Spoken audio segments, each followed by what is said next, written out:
Totally to do let it. you. Yeah. So, how you doing? How's the packing going?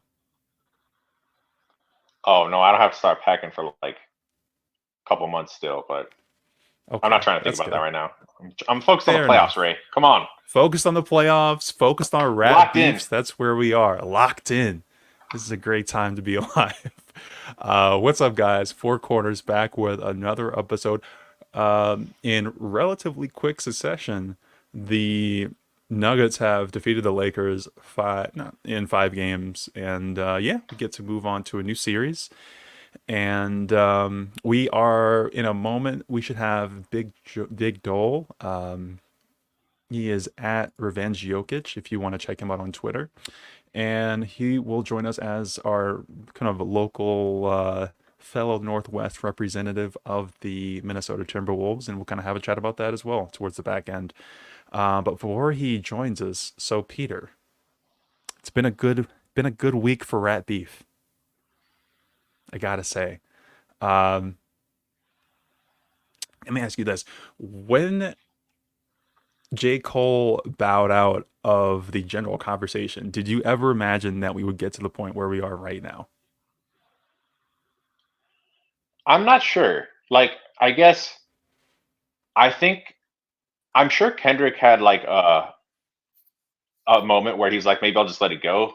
But after a while, he probably was just like, I cannot rap this guy, so I'm gonna go back at him. I felt like the Kendrick response was always coming. I just never thought Okay, Drake would actually engage, especially after the Pusha T kind of with Jay Prince sort of deading the beef in that way, where we're like, okay, we're not actually going to do this. We're not actually going to go as far as we can.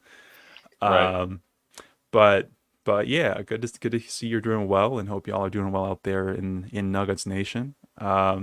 Dole, welcome back. It's good to have you. We were just talking about rat beef, but maybe we can circle back to that later. It's good to see you. How have you been? Yeah, I'm doing great, guys. How you guys been? Good, good. Wonderful, Uh, fantastic. yes, I have finals next week. Um, Peter is bound for the deep north. Um, and yeah, the Nuggets are cruising on to what's hopefully another championship. So I'm happy. Yeah, Can I no, give? hopefully Can I? hopefully they can get there. They've been playing real tough all year, but man, I mean, injuries just kind of slowed them down and it's kind of looking it's starting to look a little bit scary, but man, that that that win over the Lakers in game 5 was very clutch. That's exactly what they needed. They needed that time off, they needed that rest. And the Timberwolves got the same amount as the rest of them, but man, they're going to be coming in too, and they're going to be hurting some too. So I'm really excited to see how this next couple weeks go. Yeah, I'm feeling that. I'm excited to see what happens next. It's a much more, I mean, we'll talk about it in a bit, but I don't feel as like certain about what's about to happen. There's a lot bigger range of outcomes in my mind. Um, but I'm really, Peter, I'm really enjoying the shirt you're rocking right now. I don't know this, if you want to elaborate on where you got it or how you got it, or if you want to send me one, but that face of anguish, uh, I don't know. My eyes are taking it in and it's tasty. Yeah, I don't remember the exact name of the site, but somebody posted it on Twitter a couple weeks ago. I retweeted it. I'll have to go look for it, and I'll share it like in the show link later or something. But yeah, I got some stats for you guys real quick. You know, some real hard hitting deep dive analysis. Uh, the Nuggets have now won 5 playoff series in a row, which is pretty dope. Um, the Phoenix Suns have lost 2 playoff series in a row. They have lost 6 straight playoff games, and they have not won a playoff game since Matt Ishbia drew a technical foul on Nikola Jokic. So, as you guys know, we're big believers in basketball gods around here. When you mess with the MVP and you're not even a player, you're not going to win. And it's just been so beautiful to watch the Suns' downfall. And then, of course, he doubles down after the season and says, "Oh, we're going to bring the starting 5 back and just make some tweaks." So, the Suns are frauds, and I thought we were going to play them next round, but they decided they just wanted to punk out early and go to Cancun. Props to the Timberwolves taking care of business. First sweep in team history, by the way, for the Timberwolves. And we vanquished the Lakers in 5 games, a nice gentleman's sweep. And yeah, life is good. I mean, the Nuggets, it's kind of weird, right? Because I think we all agree the Nuggets didn't play very well against the Lakers. If they play like that against the Timberwolves, they're in serious trouble. But I'm not worried personally, just like from how they're going to play standpoint, because we've seen this from the Nuggets for years. They love to play to the level of their competition. And the last time we played the Timberwolves, it was a close game till about 6 minutes left in the fourth quarter, and then the Nuggets turned on the gas. So I do think it's going to be a hard series. I do think that Minnesota has the depth and the pieces to win, but if both teams are playing their A game, I would favor the Nuggets. That's fair. Before I give my own thoughts, Dole, do you have any takeaways, I guess, on a personal level from that Suns Wolves series, either about the Suns, the Wolves, or even about what they represent to the league, just in general? I mean, I think how the Suns play, I think it's very easy for Minnesota to defend how they play.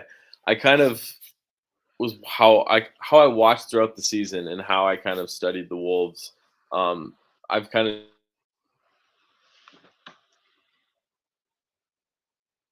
Uh-oh. That's okay. He'll be back, I'm sure.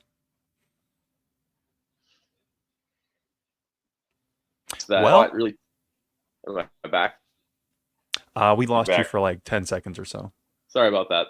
Yeah, You're good. what I was saying was is just I don't think the Suns are a very well equipped playoff team. 100% agree with Peter. I think the Wolves really, I think we're riding that high of from the beginning of the year when the Nuggets said that the Wolves were their toughest playoff series, and I think the Wolves really have built off of that. I think Tim Connolly has actually done a fantastic job of retooling the team, and I think how they're built is definitely going to be tough against Denver because they're going to have 4 to 5 guys that they can throw at Jokic, and they're not going to have to worry about foul trouble.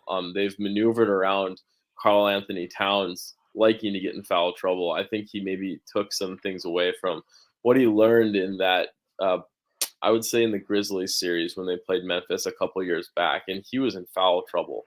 That entire series, it was ridiculous. So I think this is going to be a really tough series, but I do think the Nuggets can pull it out. It is Minnesota sports after all. He still does that. Dole, I was watching some of the games against the Suns, and even though they won pretty easily, like he had a couple times where he just like puts his head down and like plows right through Durant, and they call it offensive foul. And he's like, "What are you talking about?" I'm like, "What are you talking about? That's clearly an offensive foul." So he's always been like kind of soft, and it's been kind of easy to get into his head. And I think like the best thing that happened to Cat is that Ant's there now, and he's clearly the guy. Because I mean, obviously that was like a conversation. Ant's first year, it's like, oh, who's going to be the best guy on the team? Now, like nobody's questioning who the best guy on the team is, and it's kind of perfect for Cat. He can just kind of chill in the background, run, play defense, rebound, and shoot threes. And it's like, it's kind of funny that he's a max player, but for what the team needs him to do, it's actually like kind of perfect. So I'm not expecting like a big series from him, but they don't even like need him to be like a 25-10 guy to win, which kind of sucks. And like you said, points to what a good job Tim Connolly has done. Yeah, I 100% think that there's going to be one game in this series, 100%. Just like last series, it was game 2 where Karl Anthony Towns got into foul trouble. And he's going to get in foul trouble once, maybe twice versus the Nuggets. I know he's going to get stuck on Aaron Gordon at some point. And I think Aaron Gordon is going to attack him like crazy. I think he's going to take him out to the perimeter and drive on him and make him guard him. And I think Aaron Gordon's faster than him. So I think it might be quite a matchup, but it definitely will be power on power. It'll just be slightly faster power on power, I guess, is what I'm hoping to see. And then he'll be on Jokic too a ton, and Jokic is going to see him on him. and he's going to try and isolate him away from Rudy so he can somewhat try to draw the foul. I could see Jokic, if they put Towns on him, just put him right on the elbow and just try and attack, try and get him to bite, try to get him to bite on a fake, try to draw Rudy away from the paint and up for the double if they go that route, and then they're all barbecue chicken. That's an Aaron Gordon dunk. So Yeah, I want to maybe even draw a point of comparison, when we're talking about Tim Connolly and the way he's constructed that roster, as well as his contribution to the Denver Nuggets. You know, looking at the Suns, one of the things I've been thinking about is that it might not be that they're doing a bad job necessarily. It's that the strategy as a whole, the way that team is trying to construct itself, of we're just going to trade for three, we're going to, well, Devin Booker was already there, but we have three 30 to $50 million a year players that we have on this team that we've assembled, and maybe they don't fit perfectly together, but we got 3 stars and that's what we need, and we can kind of figure out the rest of defense and playmaking and all the ways that they fit together. That can be secondary. I think that is proving to be not super successful really across the league. I mean, if you look at the way the Bucks have moved away from that continuity, moved away from the good things that they had going and trying to introduce Dame, I think that's also not been a super successful strategy. And I think if you look at Los Angeles as well, their constant need to acquire stars first and worry about everything else later, I think has always left those sorts of gaps that they have. And they really, once you have the stars, it's almost too late to go out and find the role players. You almost need that foundation. And because the Wolves have those multiple layers, you can get Cat in foul trouble. And it's not the end of the world because you have multiple bigs and you've got multiple defenders and you've got playmaking support for Anthony Edwards. And I think that's why the Wolves are a great team, and a lot of the reasons similarly why the Nuggets are a great team. So the Suns suck. Yeah, I mean, I agree with everything. And if I could just say one thing that I kind of understand from the Suns' standpoint is everybody's kind of roasted them for like how they've approached this and their roster building, including myself. But what they've done is they've kind of followed a model that did used to work like about 10 years ago, which is like you said, let's just get our stars and figure out the rest later. Right? But their supporting cast is terrible and their stars just don't fit that well together. So if I think back to like, in my opinion, the first big three era was like, I'm talking about like this century, was like that Celtics team when they got Allen and Pierce to go with Garnett, right? Now, obviously, those three guys complemented each other way better than this, Beal, Booker, and Durant. But their role players were not that good. I mean, I think they had like Eddie House and James Posey, and they were able to win a championship. But you don't look at that roster and go, man, elite role players up and down. I think what's the Suns' mistake is they're like, oh, this will be enough. When it's like, if you look at the rest of the league is just more talented across the board. So it's not just about having stars. You have to have both, right? You have to have stars, good role players, and good chemistry.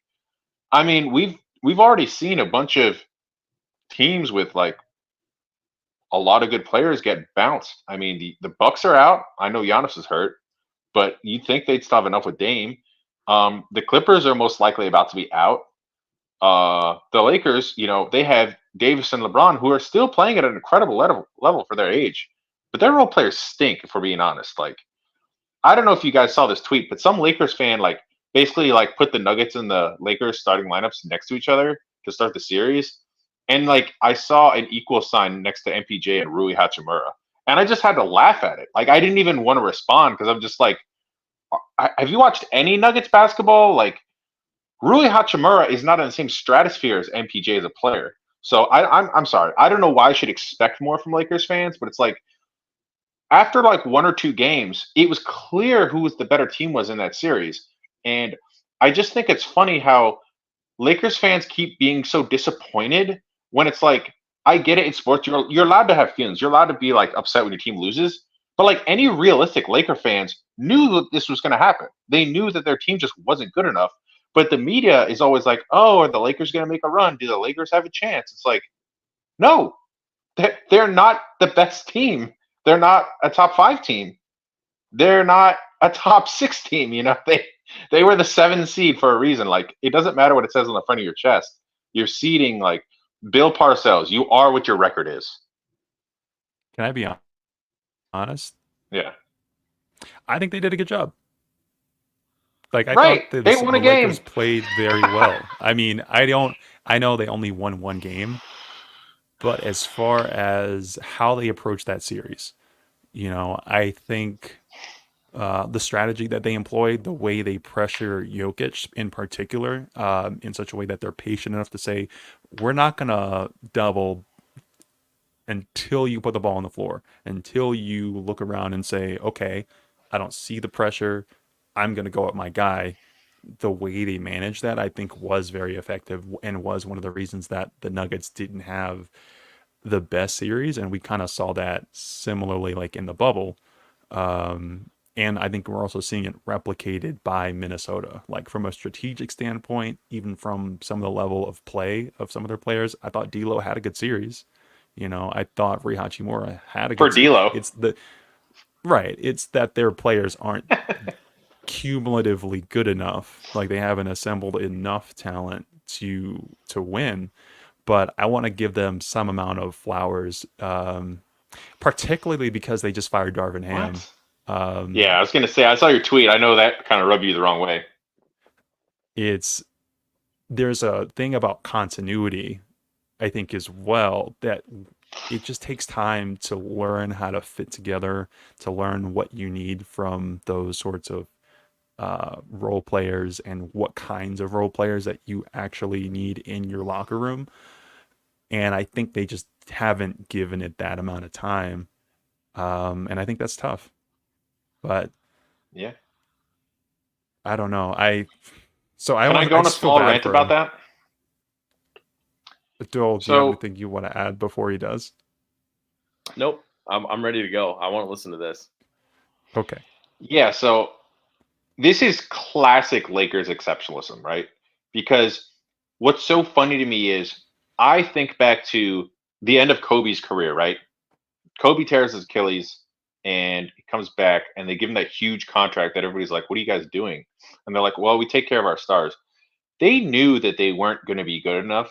So they're like, let's reward Kobe. Let's make sure he stays a Laker. Let's sell some tickets and we'll have fun for a couple years and then we'll rebuild. Okay, whatever. I was fine with it just because it's like, I mean, one, it's Kobe Bryant, but two, it's like, who's going to question a franchise that has won so much? So if this is what they want to do, okay, but it's not going to, be conducive to rebuilding. And as we saw, he kind of ruined a lot of the young guys coming up, right? He was like addicted to them, and they weren't really able to develop because it was still the Kobe Bryant show. The point I'm getting to here is, Ray, a lot of people want to play for the Lakers, right? It's a glamour market or whatever.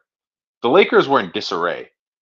Had Kobe Bryant wanted out, or if like say LeBron or like better, like I'm just going off the top of my head here. I don't remember like who was free agents and all that stuff.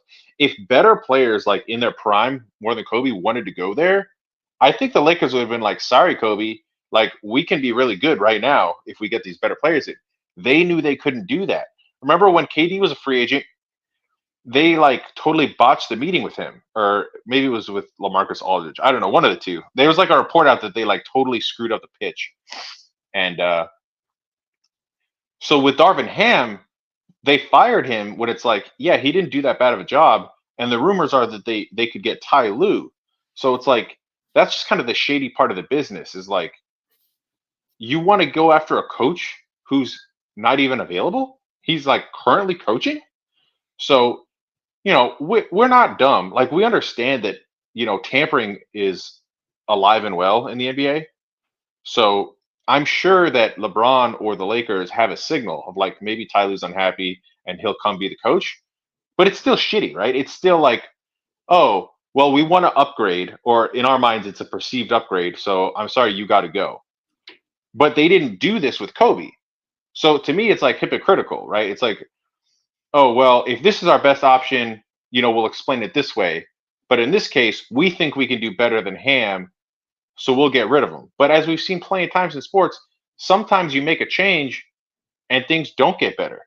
All right. I mean, college is a better example. Like if a guy's going like 9-3 every year in football and you can't break through and they fire him, like Nebraska's done this for years. And then like the next guy actually gets worse. So yeah, I don't know what the Lakers are going to do at head coach, but to say it's like Darvin Ham's fault is just so off base because it's clearly the roster that's the issue. And it's not like they're bad. Like I feel like they're Right. again, they're better than a lot of teams, especially in a playoff series, just not better than Denver Nuggets. And to be fair, I would say Ty Lue is an upgrade, but Right.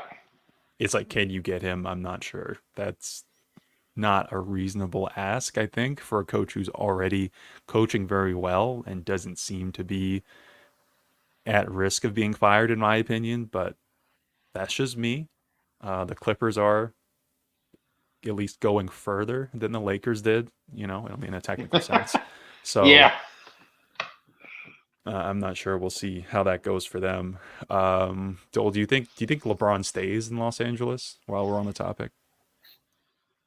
I want to throw this out there, and then I want to ask you guys if you would stay. What if the Lakers and Jeannie Buster somehow get like Coach K to come out of retirement and coach the team? Do you think LeBron would stay?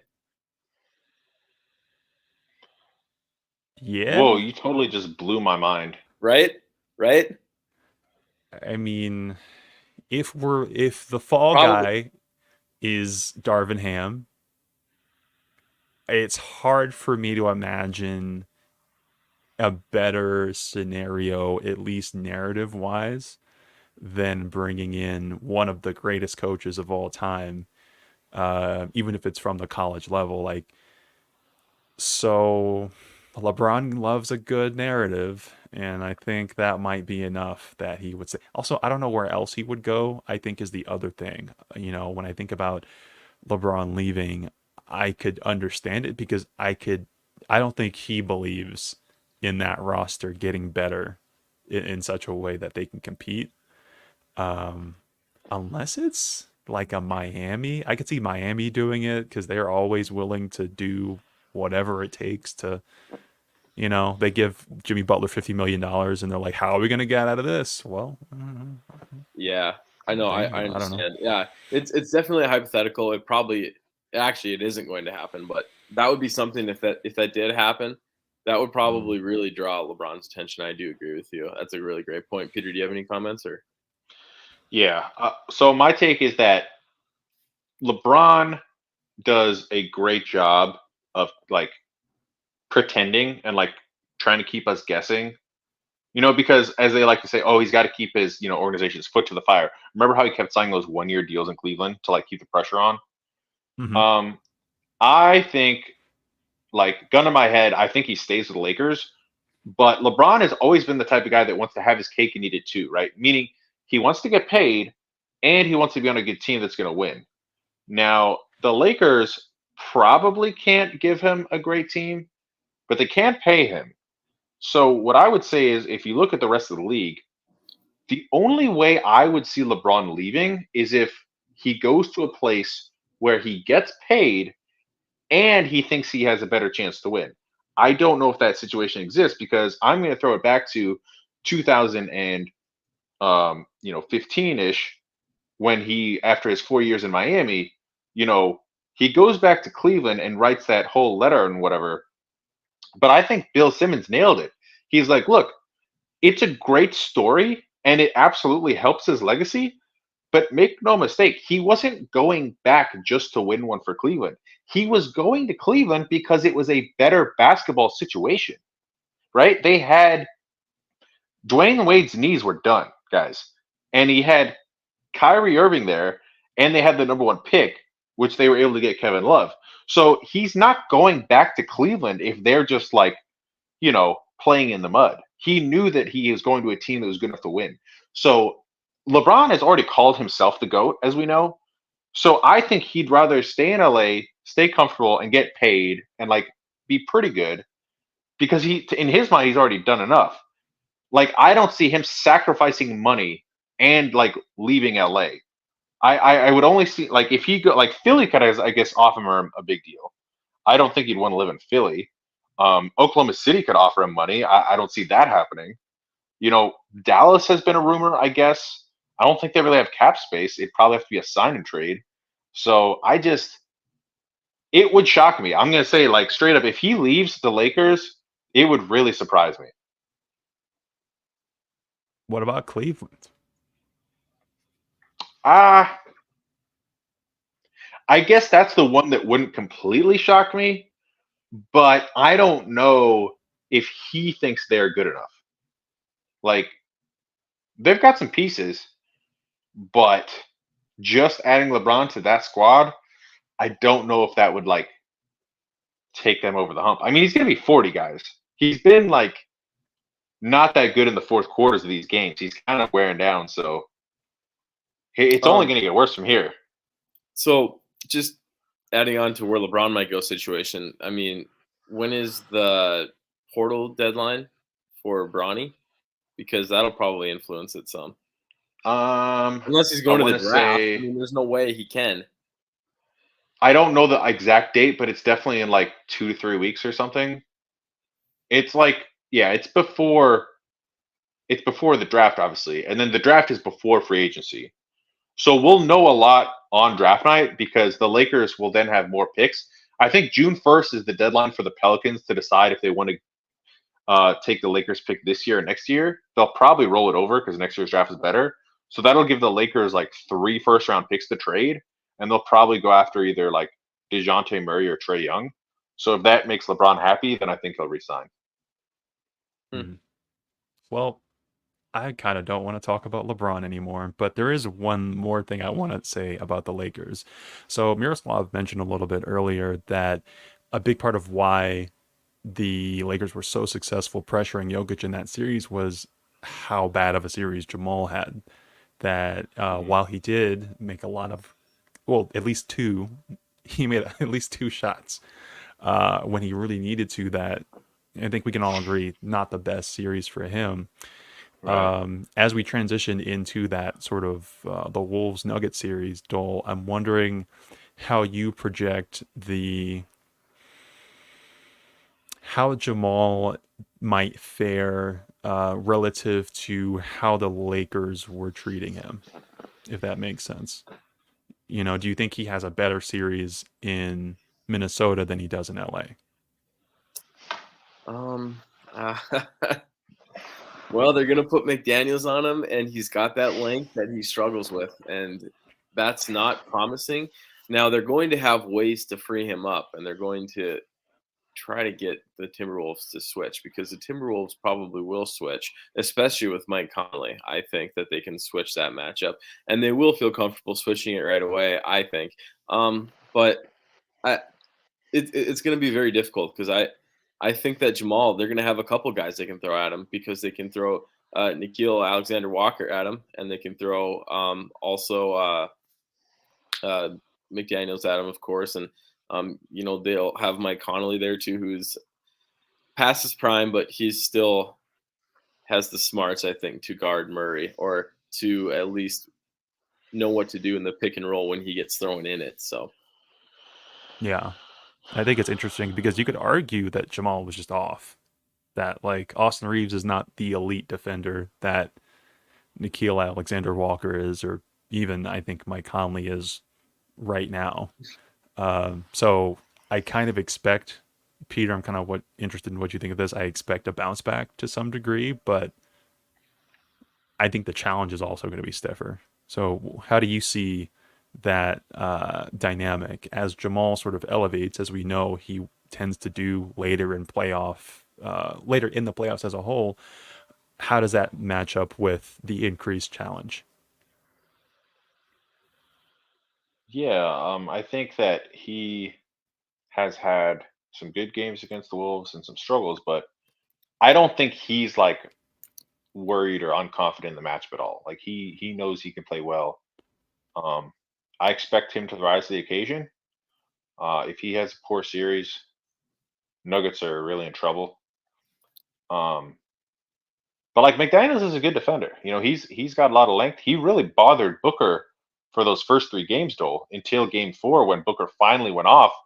Because, you know, I have a couple of friends that are Suns fans, and they were saying like Booker is such a weird player because he's a really good scorer, but he's really good like when he plays fast and when he's getting downhill. When he's like trying to play point guard, he doesn't read the floor very well, and it kind of gets like mucked up. So that's like the big difference between Booker and Jamal is like, yeah, the raw numbers tell you Booker is better, but Jamal is a better point guard, and so I think him being more patient kind of lets him get to his spots and score when guys think they're playing good defense. Like I think that's, you know, people always say like, you know, these national announcers that don't watch enough. Oh, can you believe Jamal hasn't been an all-star? It's like, yeah, well there's a couple of reasons why his game gets better in the playoffs.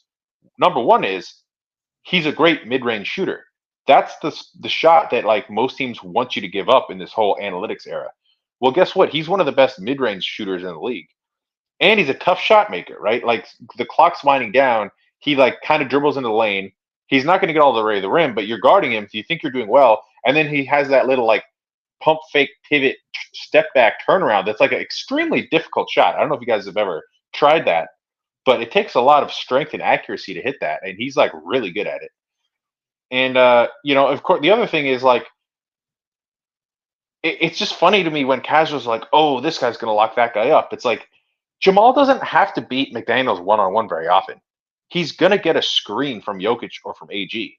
Like the Nuggets play team basketball, and it's going to be a team effort from the Wolves guarding Murray. So it's going to be interesting to see in game 1 how much do they trap him and how much do they play drop? Because Dole, as you know, Gobert is historically a drop player. He's not usually a guy that's up out on the perimeter all that much. So theoretically, the Nuggets should be able to fire off a decent amount of threes, even though the you know, the Wolves have so much length. But you know, it's kind of been interesting to watch the Timberwolves evolution over the last year because they've definitely gotten better. You know, Ray, we talked about the trade a couple of years ago on how we were actually like some of the few people that were high on it because it's like every national person was like destroying the trade, but we were looking at it from a Nuggets perspective, right? Tim Connolly made that trade because he knew he had to try to beat the Denver Nuggets. Now, in fairness to everybody else that covers basketball, the Nuggets had just lost in the first round to the Golden State Warriors. They won 1 game, and yeah, Jamal and MPJ were coming back, but they're like not a big market team. They're kind of an afterthought. We all knew the Nuggets were going to be really good last year. So did Tim Connolly. So that's why he made that deal. And they didn't get off to a great start, and they had kind of a weird year. And you know, I guess Gobert was injured a lot, and this year they've been way better. So Dole, I would really like to hear from you. What do you think has been the biggest difference, like from last year to this year? The only real meaningful difference on the roster has been, I think Alexander Walker has been really good for them. But like, has there been anything like play style wise, or just like what do you think has finally clicked for them this year that didn't really click last year? Yeah, it's like 100%. It's the last 5 minutes of the game. I mean, they were so bad last year during the last 5 minutes of the game. They didn't know what to do. And then they dance around with the ball, not knowing what to do until there's like 7 seconds left on the shot clock. And they jack up a stupid fadeaway Hail Mary shot, and it would never go in. And then they'd maybe make 1 or 2 of those in the last 5 minutes, and they'd always blow it. That's, to me, unless someone got really hot, and that did happen sometimes with Ant. But yeah, that's like the biggest thing for me. And then also from last playoffs to this playoffs, obviously they're going to have Towns and they're going to have McDaniel back. So they're going to be a little bit more stacked up, loaded. They're going to be a tough team. But Nas Reed. Excuse me? Nas Reed. Towns played. Now Nas was out, I think. Last excuse playoffs. me. Yes. Yeah, one of them was out. Anyways, I think going back to my thought, I think that the Nuggets are going to be in for a tough one, but you know, I think that they still do have the upper hand on them. I still think that the Nuggets' clutch time is going to be a little bit better than the Timberwolves. With Ant knowing what to do and how exciting he has been playing, I don't think that they're ready to take that next step yet. I still think he's still too young. He's not going to understand how to beat a championship type team. If I kind of add on to the question, maybe. So we received a comment about, yeah, in favor of Denver trying to limit their fast break opportunities, and we all know that Denver oftentimes is the slower team of the two in most situations. But how would you compare them because they have Gobert, because they have Nas Reed, because they have a lot of bigs in a similar way that the Nuggets do? Which team would you say is favored in a high-paced game versus a lower, slower-paced game? Um, I guess it all depends on like who has the ball, right? Because Ant's the best athlete in the series. He's an absolute freight train. So if he gets it on a break, Hmm. good things are probably going to happen for Minnesota. But we've also seen how good KCP and Mike are at sprinting to the corners and how good Jokic is at outletting. I still think the Nuggets are probably a little bit better fast break team because, I mean, let's be honest, Gobert is a good rebounder, but, him and Cat are a little slow, right? They get the rebound, then they look around for the point guard. Conley's not the guy that's going to push it really. Like, I think the Wolves will run selectively, but I don't think their game plan is going to be like, let's run the Nuggets out of the gym. Dole, would you say running is more their comfort zone, or are they comfortable doing it in a way that Denver might not Yeah, be I as mean, readily for? yeah, I think buckets is kind of right. I would say though that I think Towns is not that bad in transition. I also think that um, I think McDaniels he is a big part of their transition game too. If I can Yeah. remember Hmm. correctly, I believe he does get once he gets going like Ant, he's tough to stop and he's 6'8", 6'9". So he's pretty good when he gets going. And then uh, too, I even think Mike Connolly, he's good at setting people up on the fast break, and that's where Towns comes in because Yeah. Towns always likes to Towns always likes to play trailer, and he's just going to want Yep. to shoot that step or walk into it, step into it 3-pointer from the wing, the top of the key area. Yeah, that's a great point because if you think about the difference between like a good defensive team and a bad defensive team, there's plenty of people that like can give one, maybe two good efforts on defense. But to be good defensively, you have to give multiple efforts because a good team is just going to keep working it around, right? If Ant or McDaniels drives in on a fast break and you get back and you stop it, they kick it out. And like you said, oftentimes Towns is just trailing the play. And that's a lot of times how he gets his open threes because as we know, big guys are so used to just, oh, change of possession, I'm going to sprint back to the paint, right? I got to beat my guy back down to the block. Cat's not always looking to dive to the rim though. So yeah, that's a great point, Dole. I think their fast break might not always be like, quick scores, but the secondary break and the hitting the trailer guy, that's something the Nuggets have to make sure is like all guys are getting back, not just, the first two. Hmm. We have definitely seen Rudy Gobert's, fast break layup package. Hey Ray, can I ask Oh you my God. something? Yeah, yeah, sure. So let's think about it from the other perspective here. Instead of thinking about Nuggets need to who has the better offense, who do you think has the better defense in the series for stopping the fast break? Hmm, that's It's the tough. Wolves. I almost, They got more shot blockers. Yeah, 100% well, Wolves. I I think. think they have the edge there, but I'm also curious. It really depends on what Peyton Watson can be in this series. Because I feel like for him specifically as a matchup on Anthony Edwards, I think having like that athleticism answer, if he is playable and if he can play well, I think that's huge for Denver. But if not, I think it does lead to like pretty much what you're saying. It's I think Minnesota will have an edge there defensively, especially in fast break scenarios. However, Mike, I think, is doing better than he's ever done from a defensive roamer perspective, blocking shots and that sort of thing. I think Aaron Gordon's taken a slight step back this year, but still, I think, can be very effective defensively. And obviously, KCP, he's still here. So I don't feel like it's super one-sided one way or the other. And I think either side is perfectly capable of approaching the game however they want to defensively. And I think that's going to be something that I'm looking at in the first game really is how does Minnesota approach Denver defensively and vice versa? Because we've been talking about this pretty on and off throughout the show. They have the tools to pretty much mimic what Los Angeles did as so far as how they treat Jokic. That they can take your first option and say, we're going to pressure the ball out of their hands as much as possible. It's kind of a TBD, like what does Denver's secondary options do with that pressure? How can Mike and Aaron Gordon and Jamal Murray take advantage of those things? I think that's a big question.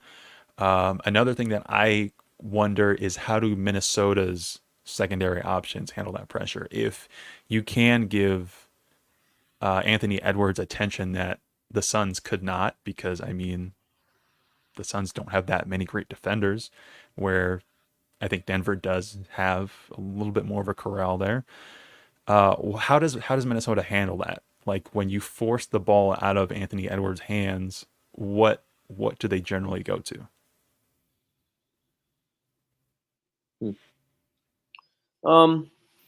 And that's a good question too, because they do like Towns just to attack off the wing. I think that Towns has gotten a little bit better with his interior passing since they've gotten Rudy, but he's honestly had to. He hasn't had much of that issue. I know they also like to do a lot of Mike Conley and Rudy Gobert pick and roll. They'll do a lot of that, and Rudy Gobert does really well off it. He'll just get all kinds of lobs. Mike Conley can dish to others, and I think that's how McDaniels gets involved a little bit offensively too, is on that secondary drive, kick out, secondary drive, or shooting the three. Hey Dole, I'm curious. Naz Reid is one of the best bench players in the league. I believe he won Sixth Man of the Year, and he's a really good shooter. So he kind of can play with Towns or with Gobert. But do the Wolves ever go small? Like when Gobert's on the bench, do they ever have like also one of Cat or Naz on the bench and then put like McDaniels or Anderson to the four? Oh yeah. Anderson plays the four often. I believe right at the end of the regular season, and now this is regular season and not playoffs. They would just do Rudy and Towns off at the same time, and they just go Naz 5, and they'd throw Anderson at the 4. So I also think too in game 2 when Towns got in trouble, I'm not sure if that was the case, but it might have been where they had to sit Rudy for just a stretch of minutes, and they brought Kyle Anderson out to be the 4, and they did Naz at the 5. But Naz, he almost plays in a style where he likes to play on the outside. Even when he does play low, he's usually looking to kick it out right away. He's more so of a inside out type of guy, or outside in type of guy. Excuse me. What's fascinating about their lineup optionality, Dole, is sometimes you'll see them have all three on the floor at the same time, right? You'll have Rudy at center, and then Cat at 4, and then Naz like playing the 3, which is a huge lineup where they kill you on the glass. But I've noticed that teams kind of just get the ball popping easier against that lineup because they're not going to be as mobile. So I feel like they try that for stretches, but I don't know if they'll be doing that against Denver. Yeah, I don't know if that would work really against Denver either. If we do see it, it's going to be an elimination game, and the Nuggets are up quite a lot in the series. So it would be like, Nuggets are up 3-1 or something, and maybe they throw it out. But I don't think that's the case. Like you said, Buck, it's like it might be a very special occasion that they might have those three on the court. Right. Talking a little bit about bench rotations. So it's a lot, I am sure, more likely at any given point. I think one of Naz Reid, Rudy Gobert, or Karl Anthony Towns will be on the court. Whereas for Denver, once Jokic steps off the court, it's usually Aaron Gordon. Well, a little bit, I don't want to say he's small. He's not small. He's just a little bit shorter, and they go to a more mobile lineup. In those scenarios, what do you guys think? If either of you have any like immediate thoughts about how an Aaron Gordon led front court tackles really any of Minnesota's sort of big man combinations. I mean, it's going to take the whole team effort, just being really physical. I think, a lot of people have said they think Jamal's the key to the series. I think he is kind of offensively, like he has to show up. I think Aaron Mhm. Gordon is the key to the series because, I mean, if we're being honest as Nuggets fans, like we always say, like, well, Jokic is going to play well. Like we take Jokic for granted. Let's just get that out of the way. If Jokic doesn't play well, the Nuggets are going to get swept. Nobody expects that to happen, but like this guy is just on a whole nother level of how great he is. He shows up every single night and he plays great against the Lakers, the Timberwolves, it doesn't matter. But we've also seen like when Jokic doesn't play well, the Nuggets just have no chance. So that's number one. He's going to be our best player in the series again. But Aaron Gordon to me is the X factor, and here's why. Aaron Gordon is a guy that is very talented and has a very high variance of what kind of game he has, right? Game 3 against the Lakers, he was incredible. I think he had like 28 points. And then the next game, the Lakers must have been like, well, we can't let that happen. And I think he had like single digits. So the thing to me with Aaron Gordon is it's not just about how much he's scoring. It's about that I feel pretty good about the fact that he's bought into his role and he doesn't like waver or pout if he's missing shots or like not being effective because he had the absolutely massive rebound in game 2 when he kicked it out to Mike for the game tying 3, right? So I think the key for him is like one, stay out of foul trouble because you're our backup center, and two is just to like make sure you're fully engaged and stick with everything because you might the Timberwolves probably do a better job than anybody in the whole league of taking away the Gordon lob, right? Because Rudy's so long and he's usually not guarding Jokic. So he's just back there kind of mucking everything up. So Gordon just needs to stay aggressive, stay patient, and make big plays here and there. And he's not going to be a guy that wows you with the box score numbers, but he's going to have to make big plays in this series to advance. Because as we've seen throughout the playoffs, like you look at the Knicks, do you see how many loose balls Josh Hart is getting? And like how the Knicks are just like out hustling everybody? That's like what Aaron Gordon does for the Nuggets. And we just need him to continue to do that. And that'll help a lot. Yeah, I definitely see that comparison in the sense that I think the Knicks right now are almost redefining how valuable offensive rebounding can be for a team. Right. Um, but Dole, I'm curious, in terms of X factors, whether you want to talk about Minnesota or Denver, who do you see in that spot in this series in particular? Man, I mean, I think buckets. I'm not going to take the same one as you because I kind of You want to talk can. about someone That's else. okay. But That's okay. no, I kind of want to talk about someone else. But I agree with you. I think buckets. I think Aaron Gordon's going to be the key. But the next one after that, I don't even think it's Jamal. I still think it's Michael Porter. I think Michael Porter. I mean, yeah, they can put McDaniels on him, or maybe they can put Nikhil Alexander-Walker on him. But I just don't really know who guards him. I mean, I think Michael Porter can really hurt teams, and I think if teams don't know what they're doing, like Minnesota, at this stage in the game, I think Minnesota is going to falter and they're going to lose Michael Porter way too much. He's going to have a couple of really big games that help the Nuggets win this series. I'm not gonna say how many, but I would probably he's not going to play good all 4 games that they win, but I will say at least 2 of them he's going to be right there having a great game, 25 plus. Oh yeah.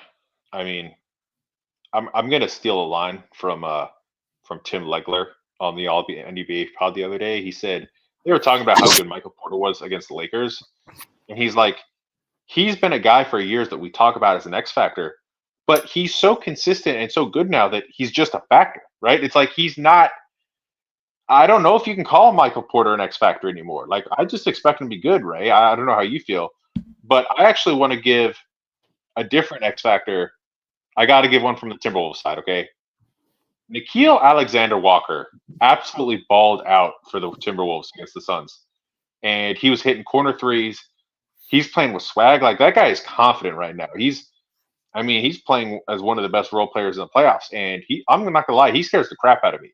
I'm not worried about him like shutting down Jamal or anything. Like he's a decent defender, but it's more the offense, right? I think we're so used to like a big name like Mike Conley. It's like, oh, Mike Conley goes to the bench, like now's our chance. Dole, you can speak on this. When Nikhil Alexander Walker comes in the game, there's very little drop off, like for that position in terms of production. So, Yeah. call me crazy, but I actually think the Wolves' best lineup is Walker, Ant, McDaniels, Towns, and Gobert. Because just think about how much length and switchability you have there, right? Anytime Mike Conley's on the floor, the Nuggets are going to try to hunt him. He's 6'1". Alexander Walker's like 6'5", 6'6". So to me, he's the X factor. If he plays well, man, the Nuggets are really going to have to be on their A game to win. Yeah. No, I totally agree with you, Peter. I think that they're going to have some real good players and real good defenders out there. And I think Michael Porter is going to have to be one of the people to try and solve one of these guys because they all can't.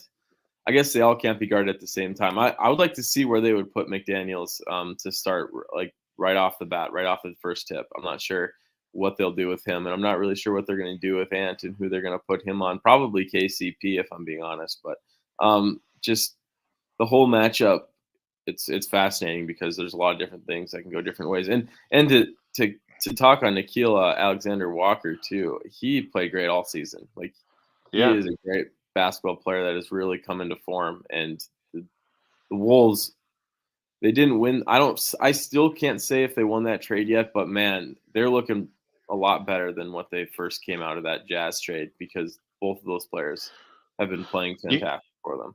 You know who he reminds me of, like just a little bit, and it kind of makes sense why Conley likes him. He's kind of like a healthy PJ Dozier. Tall, can handle a little bit, can shoot, but he's not going to be like a starting caliber point guard. But just kind of makes the right plays and knows how to play without the ball. Yeah, I can see it. I miss PJ. Oh yeah. Okay, here's what I'll say. Okay, I need to stop thinking about PJ Dozier, but take KCP's, AG, and Michael Porter's 3-point percentage collectively. Mm-hmm. I think if it's above or below 35%, I think that's my X factor. I think if they were spacing the floor in a way that they were not, well, Mike was, but collectively, I think that's going to be a big indicator of like Nuggets success or failure, where partly because, and I do give, well, I think that's something other thing to talk about, but I give Chris Finch, as I'm sure you know, if you listen to me long enough, I think he's awesome. I think he's one of the most creative offensive minds in the game today. And I think, so Miroslav also mentioned that the Timberwolves, they do move the ball very well in general, even when Anthony Edwards, and maybe especially when Anthony Edwards isn't on the court. And I can definitely buy into that. So I think for the Nuggets, I think they have to both defend that well, obviously, but also they need to, share the load a little bit more offensively. And I think that's going to come with those other guys in whatever unit. Obviously, Peyton and Christian also need to be in that conversation, but they need to be ready for those kickouts and ready for those sort of tertiary opportunities. But yeah, so we'll see. I don't know if you guys have too much more you want to ask, but I kind of want to get to predictions. If you're willing, if you're ready, if you're prepared, if your heart is steeled. I don't think you don't sound ready. So Dole, I'm gonna throw it to you. Um, how do you have any predictions for this series? You can say no. I'm gonna give you that space. Um, I am tempted, but I feel like I'm obligated to as the host. But any thoughts on where the series can or might go? Yeah, I think Nuggets in 6. I think they split in Denver, they split in Mini, and then Denver wins the last two. Um, reason being is I think it's going to be I think a lot of what's going to happen here is it's going to be who's going to come ready to play, who's going to get up at home, and who's going to really understand the adjustments, because Jokic is he's going to absorb everything, and the further he gets into the series, the better he gets. I think we're going to see monster games from him in at least game 5 or 6. One of those two, he's going to go off. And I probably bet that Jamal Murray is going to go off the other one too, because Jamal Murray is just a sponge soaking in everything that Jokic is processing.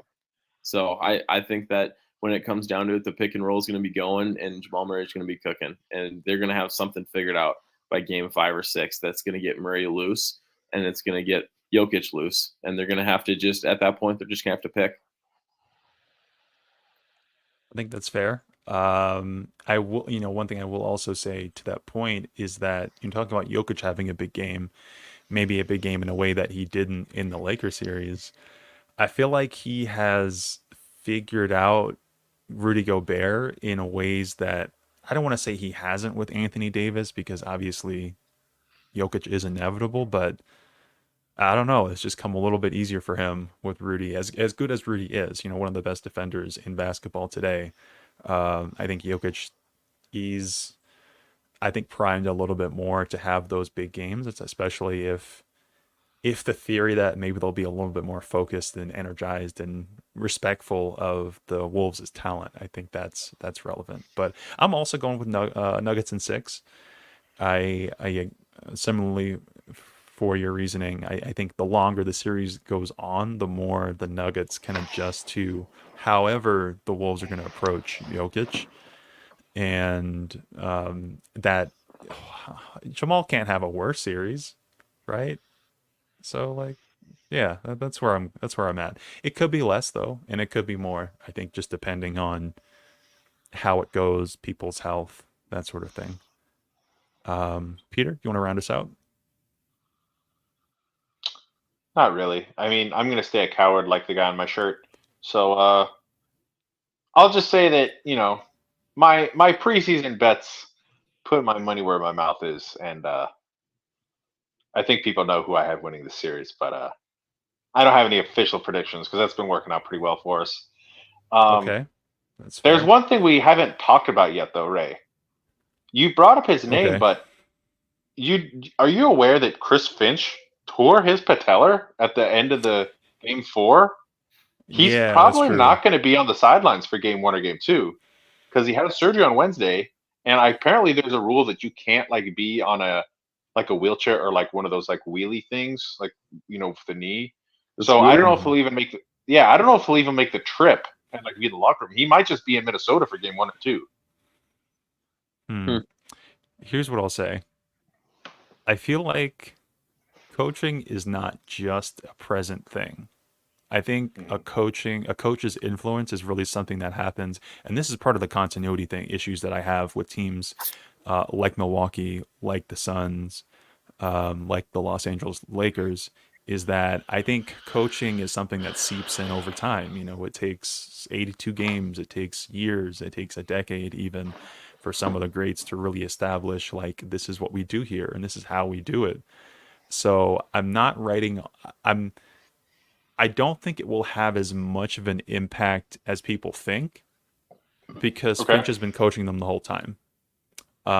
Might there be some small like decision making things, timeout management, things like that could be like on the margins that can make a difference, especially if he's not there, right? That could be true.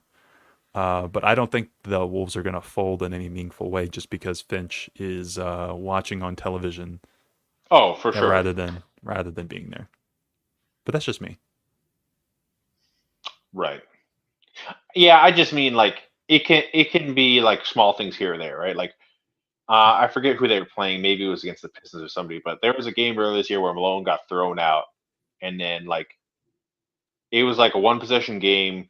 The Nuggets got a stop with like 9 seconds, but they didn't call timeout, and then they started like advance the ball, and they called timeout too late, and it's like Adelman just was asleep at the wheel. So if you're not used to being the head coach, I think sometimes there's like certain things that you can forget because you're so used to being in like your role as like whatever you are doing as an assistant. So, I mean, at least Mike Nori has like a week now to kind of prepare himself, like to be the main guy.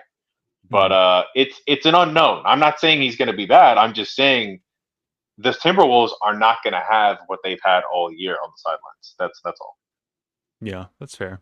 Dole, do you have any thoughts about Mike Inori taking over the clipboard for however long might need be? Mm, the only thing I can think of is that I think Finch is better than Nori, at least in my mind. So I mean, it Hmm. might hurt strategically a little bit, but really they're not really going to be making any adjustments in game one. So it might not really do anything, and maybe it'll benefit them in the long run. But I don't know. I'm probably thinking too much into this. Really, all that matters is the Nuggets just need to win game one and game two and take care of home court. That's what they need to Absolutely. do. So Knock on wood, we will all be happy campers come next week. But yeah, I think this has been a great discussion. I'm glad you guys could both make it. I appreciate you coming on, Dole. And yeah, I hope if you've made it this far into the podcast, we appreciate you for listening. As always, we will try to do more shows for maybe, I don't know if we're going to do a mid-series show or not. But one thing I can point you towards is if you're listening right now, CT is having he's going live on Twitter tonight. You should check it out. Be Hell interesting. We'll yeah. talk about the series as well. And you can find me online at Ravon Hackshaw, Dole at revenge_Jokic, and Peter at Bucketsense88. Um, yes, I was about to hate on Drake for a second, but Oh, what's up? I actually wanted to. I'm glad you brought up Twitter Spaces because I was thinking about this earlier for some reason. I'm gonna go down a rabbit hole real quick, but last time I was on Spaces with CT, I came on to defend Zeke Naji, and the more I thought I about it, like I realize I probably sounded stupid to a lot of people because it's like, do you actually think like Zeke Naji is really good? No, I don't. Here's my point, right? I was totally coming at it from an angle of like, how would a parent support their child who's like struggling athletically, right? I know that sounds really sad, but it's like I want Zeke to do well. Zeke has a couple of things that he does well at the NBA level, and if he completely sucked, Malone would never play him. Now I know rebuttal is like, well, he doesn't play him in the playoffs. Yes, but he's still like a useful regular season piece that just unfortunately has never been a flower that's been able to bloom. And I guess my thoughts on Zeke has always just been kind of like, well, he's here, so you got to try to make it work because you know what I'm saying? It's like this is the piece you've been given. This is the ingredient you've been to cook with. Try to make a decent meal out of it. So I'm not just going to shit on a guy that has a good attitude and keeps trying. You know, it's not like Zeke is always pounding and like thinks he deserves more minutes. Like Zeke kind of knows what it is. That is fair. So I'm taking an audible. I might have a conversation about Drake and the beef because I feel like a lot of people don't know the entire depths of like how it's come about and why it feels Oh different boy, than other rap beefs in recent history. So maybe I'll do that on a personal level. But I was also in that space and I yeah. also Do a defended Zeke short video. Naji, and I'm not half-assing it like you are. I think Zeke is going to be a valid NBA player, and I really think he just needs to learn not even learn. I think he just needs to shoot Screen setting. better. Oh Well, yeah. yeah. I mean, I would love it if he learned to set better screens, or if he developed the post game, or if he learned to catch the ball See, in now the you're just shitting post, on him. or learn to finish through traffic, or All right, we there's get it. like you could list off like a bunch of things that Zeke Naji can't do. However, if you can do this one thing and combine that with the hustle and the defense and the Right. offensive rebounding, then you're Yeah. fine. And that is shooting the three ball.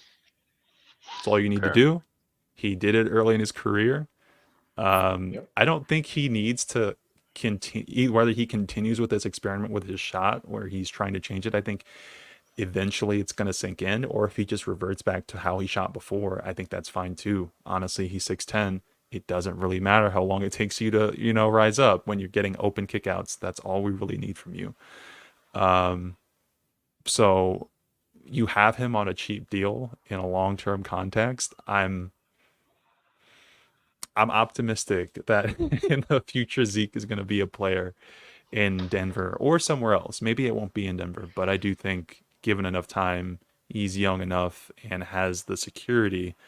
I don't know if Joel, you want to pile on Zeke in a positive or negative way after this, but I think I think he's got this. I think he can come out the other side in a positive piano playing context. Yeah, I mean, probably in the right situation, but I'm not 100% sure. He used to be kind of good, and now he's just kind of built into something that I don't think he was intended to ever really be. So I think that we'll see. We'll see where he ends up. Hopefully not Charlotte. Hopefully not like Houston or something, and maybe San he'll do better. Antonio. San Antonio, I feel like they would figure him out. I feel like they probably would, yes. Yeah. Hey, Dole, I got one last question before we go.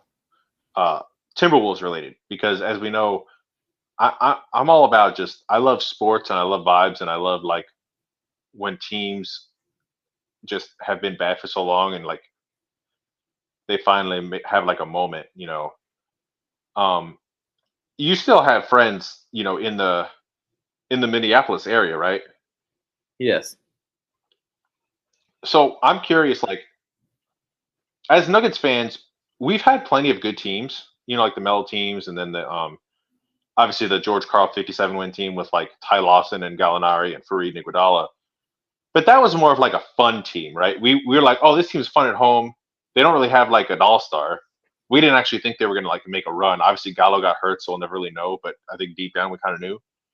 And with this Timberwolves thing, I guess my question is: there's a moment in time when you see the pieces and you're like, oh, this is going to be a good team. But the emergence of Anthony Edwards, there's got to be a bigger feeling of like, oh, this is a good fun team. There's got to be like a feeling of like, oh wow, this guy actually could be like leading us deep into the playoffs and like maybe win at a big level one day. So I'm just wondering like, what is the scene like in Minneapolis? Are they like all in on this team now and think that this is like going to be like the start of something special? Do you think, or do you think they're still kind of just like wait and see because the Timberwolves have never really done anything for them before? So normally, when a Minnesota team makes the playoffs, most fans are like, "Oh boy, here we go again." And Right. with the Wolves, it's not like that. Like they're almost like cocky. Like they're like, "Oh my God, we're going to beat you." Like, and I think a lot of my friends genuinely believe that the Wolves are going to beat the Nuggets. Like there's not a doubt in their mind. Like, Oh wow. and that is So it's gonna like really something hurt I've them never if they lived through. lose, because they're used to losing. But this is gonna like actually hurt them if they lose. This is going to kill them. Yes. I love that for Damn. them. I mean, I love the optimism. Like Right. like actually believing in your team is something I think that not many people get to experience. Cleveland Browns fans, they exist. Well, it was I tough have as a Ravens fan this year. I thought you guys were gonna finally break through. I never really did, but that's a whole other podcast. Honestly, maybe if we do an NFL show at some point, we can talk about why. But Wizards fans, they exist. I Story have Wizards look, shout out. I have friends who have given up and not paid attention to the Wizards in like 10 years because Oh. they don't have this. They don't even pay attention to the team. So I genuinely think that's a really nice thing to see. I hope, however it goes, the series, I think both sides can come away with a level of respect for themselves. I think that's what really matters at the end of the day. And shouts out to our, I think, only other semi-Wolves fan, Amanda. Yeah, I think she'll be really conflicted in the next few weeks, but it's fine. Hmm. Yeah. Yeah. So anyway, that's it for us tonight. If you, again, check out CT's space on Twitter later on this evening, and we'll see you next time.